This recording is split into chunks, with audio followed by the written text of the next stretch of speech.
दिखावा तो। आप सुन रहे हैं संदीप राजनीति तमकुही राज कुशीनगर।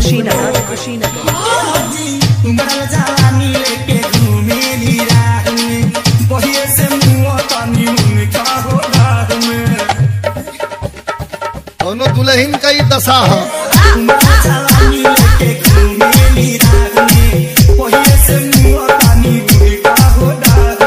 जिया मालिक जिया।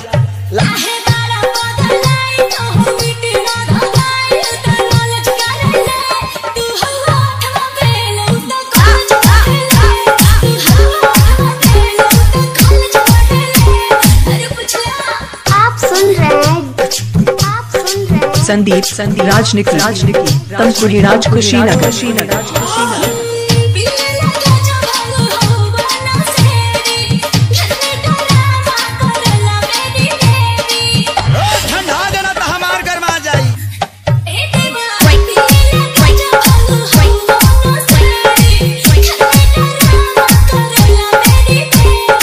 आगे कैलन का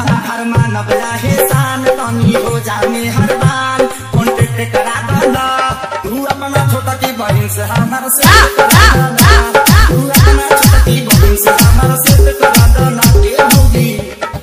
आप सुन रहे हैं संदीप राजनीति गाजीपुर हारी ओमनगर।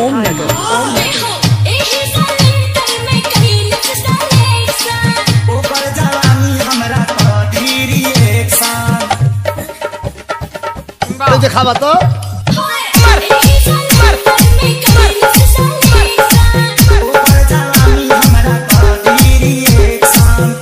ए भैया